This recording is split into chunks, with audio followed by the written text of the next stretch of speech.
Um conceito do Nietzsche, né, do filósofo, onde ele fala que, basicamente, você tem dois tipos de pessoas, as ativas e as reativas. Ele fala que as ativas são aqueles caras que têm a chamada vontade de potência, que ele fala, né? O cara vai lá e ele abre uma empresa. Ele quer que a empresa dele, que hoje vale 1 milhão, valha 2, 3, 4, 5, 6 bilhão. Se ele tem 5 mil clientes, ele quer ter 10, 15, 20, 30. Ele quer crescer. E tem o cara reativo, que precisa do ativo para viver. O reativo, ele fica o tempo todo criticando o ativo, então a existência dele se baseia em algo que outras pessoas fazem. E aí ele fala o seguinte, que enquanto o ativo ele só quer crescer, o reativo ele quer tolir o crescimento do ativo. Fala, não, esse cara não pode fazer isso. Então ele diz até que as regras morais, a maior parte delas, foi criada por pessoas reativas. E aí pegando palavras do professor Clóvis de Barros... Porque precisavam de regras, né? Ele fala que a sociedade, as regras morais foram criadas por um sindicato dos bundões, né? Porque os ativos querem só crescer, entendeu? Então quem fica criticando muito é esse cara que é o reativo, que não tem tanta coisa pra fazer assim, não tem tanta capacidade quanto a pessoa ativa. Mas se estivesse construindo alguma coisa, eu não estava preocupado. Exatamente, né? Não tinha tempo pra fazer é esse o termo. Fica aí a pergunta, quem é você, né? Se você tá preocupado com o outro... Se você Lógico que Fica não é enchendo puro, o né? saco do Todo mundo é um outro. pouco ativo e um pouco reativo no final das contas. Mas o ativo está muito mais preocupado em fazer o dele do que reagir ao que os outros estão fazendo. E agora entrando no crescimento do Nubank. Porque hoje, essa trajetória de startup já está muito mais disseminada como que funciona. Só que como a Malu falou no começo do programa, ela não entendia lá atrás. E eu mesmo confesso que eu não entendi. Eu demorei um tempo para entender. Só que foi genial. Vocês fizeram, deu super certo. Foi uma estratégia de pegar investimento externo para usar para crescer, não se importando com lucratividade naquele momento, abrindo mão do hoje para ter mais no amanhã. Isso deve ter vindo, imagino eu, da trajetória do Davi dentro da Sequoia, né? Ele tinha contato com muitas startups. Mas vocês, quando fizeram isso aqui no Brasil, não era uma estratégia que estava muito disseminada? Não, pelo contrário. Assim, no mundo todo, essa visão de realmente construir para o longo prazo já era mais estabelecida. Aqui no Brasil, os próprios investidores, né? Eu comentei que a gente procurou capital aqui local. Assim, aqui no Brasil, acho que um pouco por causa da volatilidade toda, ser um mercado emergente, as coisas serem muito mais difíceis, né? Acho que o capital, ele procura muito mais segurança. Né? A gente vem de um histórico, tô dando aula, como é que chama? Ensinando o Pai Nosso pro vigário aqui, né? Mas assim, a gente vem de um país de renda fixa, né? Sim. Onde os retornos sempre foram muito bons, sem você ter que tomar risco nenhum. Sim. Então, você fala assim, vou levantar capital aqui e fazer uma empresa. Tá bom, tá dando quanto de lucro? Não, ainda não dá e não vai dar tão cedo. Porra, então eu vou deixar ali na renda fixa, colega, sabe? Assim, pra que eu vou tomar esse risco? Historicamente, as pessoas não precisavam tomar esse risco, entendeu? Então, é uma mentalidade muito diferente. Ao passo que em mercados desenvolvidos, as taxas de juros de renda fixa são minúsculas. Todo mundo sempre teve que tomar risco, né? Então, as pessoas tiveram a oportunidade de observar, de fazer, de aprender, de testar e de ver modelos trocentos, né? Em que você constrói algo para o longo prazo, você investe, continua investindo no crescimento e que mais cedo ou mais tarde o resultado vem, né? A Amazon é um grande exemplo disso, né? A Amazon, sei lá, 20, 30 anos atrás, quando abriu o capital...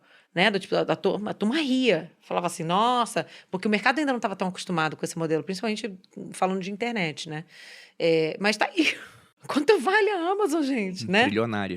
Pois é. Então, pra gente, isso era muito natural, era muito óbvio pra gente. E eu falei assim, cara, eu não vou sacrificar o crescimento do longo prazo, A gente tinha milhões de clientes batendo na porta, falando, eu quero ser seu cliente. E pra gente dar lucro, a gente tinha que falar assim, não, espera mais um pouco, fica aí de fora, porque eu preciso monetizar esses clientes que estão aqui, dar um pouco de dinheiro, depois fazer o menor cabimento.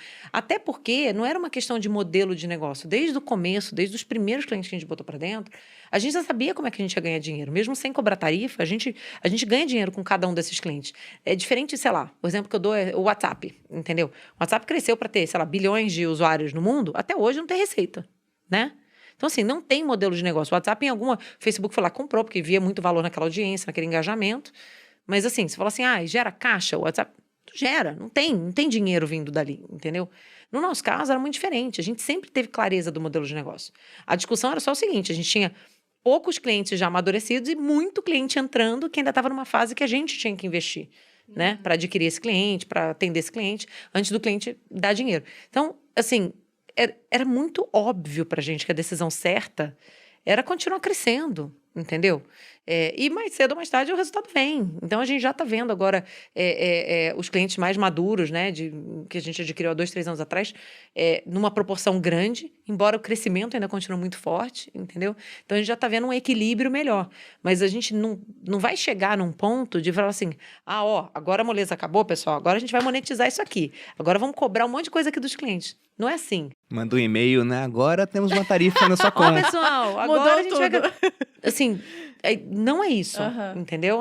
Os clientes, eles sempre deram dinheiro numa base individual. Que era que o- muito nesse crédito, né? Que vocês... ou no crédito Só um pra eu pouco, mas entender. também, assim, falando de cartão de crédito, né? Cartão de crédito tem, em geral, 3 tipos de receita, né? Tá. De jeito de você ganhar dinheiro.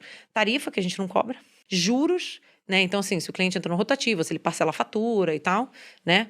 Mas aí, você também tem inadimplência. Então, é difícil você ganhar dinheiro Sim. com juros no cartão de Fica ali, crédito. né? É complicado. E a outra receita, que essa é o grosso do que a gente sempre teve de rentabilidade, é o que a gente chama de intercâmbio. Que é o seguinte, quando você passa o cartão, sei lá, uma padaria ali, a padaria está pagando 3%, 4% daquela compra para aceitar cartão de crédito. Esse percentual ele é dividido entre o adquirente, que tem a maquininha, a bandeira do cartão e o emissor do cartão, que pode ser o Nubank, por exemplo.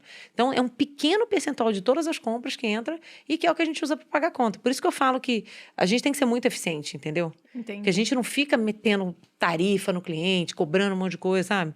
A gente não incentiva o cliente a entrar no rotativo, a se financiar, pelo contrário.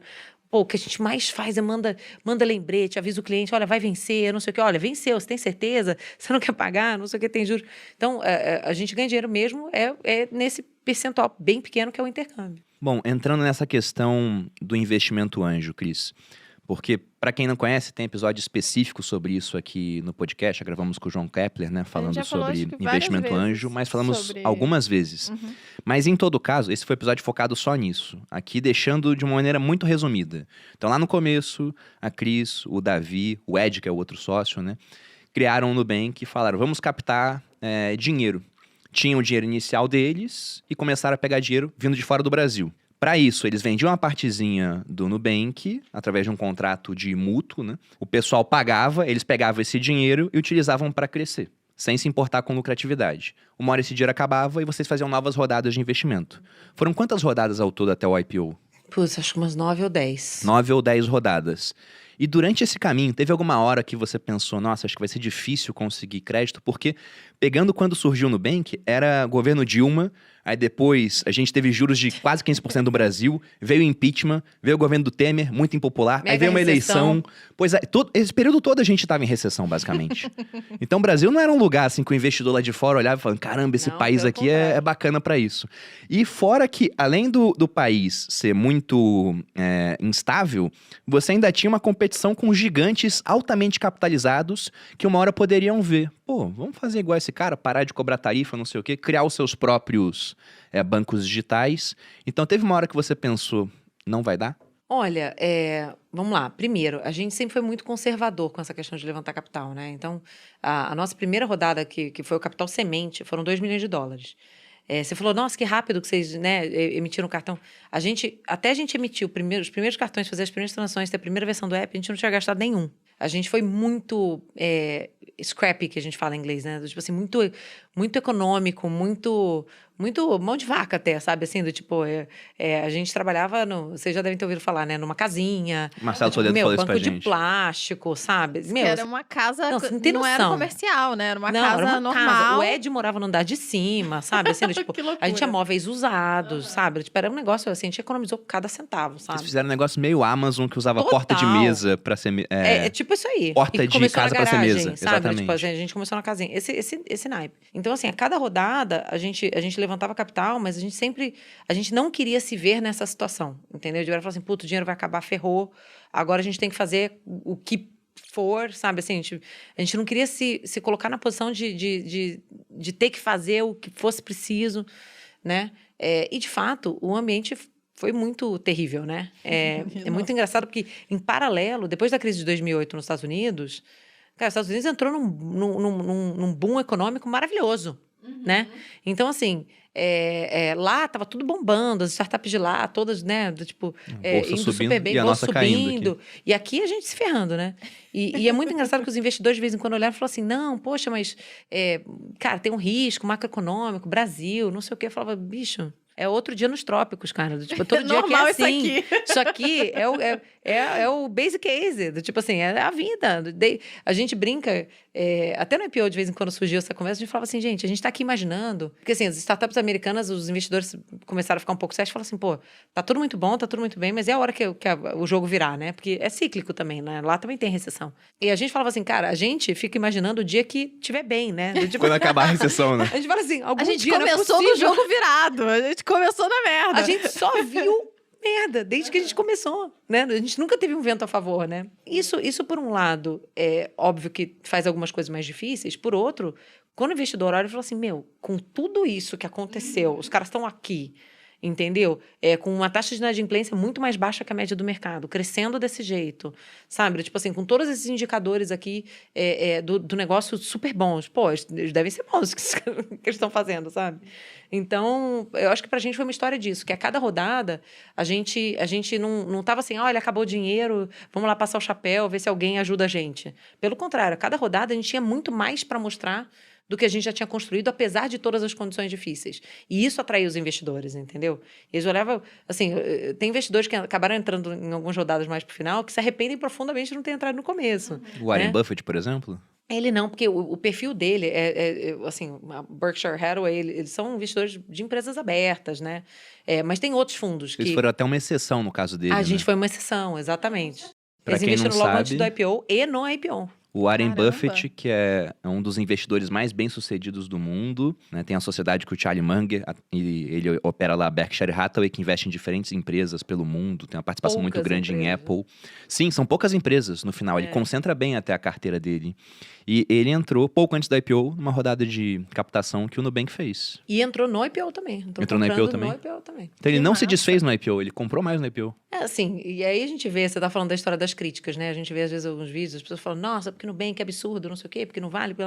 Aí eu falo assim, cara, você é o gênio, o espertão. Você sabe, o Warren Buffett não sabe, Não, né? não. Do tipo assim, todos os nossos investidores profissionais e tal. Por isso você tá aí bilionário, né? Do tipo assim, fazendo esse vídeo aqui na internet criticando isso, né, colega? Mas é mesmo, né? O cara tá sozinho em casa. Tá ele e o teclado dele, a câmera, e o Ele webcam olha dele. só as notícias que todo mundo tem que todo acesso. mundo lê. E aí ele chega a uma conclusão diferente da do Warren Buffett. Pois é, só ele que é o gênio, né, do mercado. Tem esse ponto. Você tem uma validação muito forte Porra. por conta dessa âncora desses investidores de peso. Sim. Mas quando que veio a decisão de fazer o IPO? Porque vocês poderiam ter prosseguido nesse ciclo de captação. Por que vocês falaram, tá na hora agora? Você pensou, tô grávida, esse é o momento. Vamos aproveitar. Foi Pelo isso, amor foi de isso. Deus. Não, é assim, é uma excelente pergunta essa. E é engraçado que tem muita gente que acompanha de perto esse mercado que fala que hoje, cada vez mais, os mercados privados, né, de levantar capital estão tão aquecidos e tem tanto dinheiro que o incentivo para as empresas abrirem capital Sim. é muito menor hoje em dia. E a gente viu isso. E né? dá trabalho fazer, né? Porra, dá Relação trabalho pra com o caramba cliente, ser uma empresa aberta, investidor. né? Do tipo, você precisa dar muito mais satisfação pro mercado, você precisa abrir muito mais informação, até pros seus próprios concorrentes e tal. Então, de fato, é algo que a gente ponderou muito, né? Mas assim, vamos dar um passo para trás. Toda empresa, quando nasce, eu acho que tem muita gente que fala isso, eu acho que o Flávio Augusto, né, fala bastante. Essa empresa nasceu para ser vendida, né? De alguma maneira ela vai ser vendida. Vendida, vai quebrar ou vai ser herdada, que ele fala, basicamente. E assim, a gente não queria vender para alguém, né?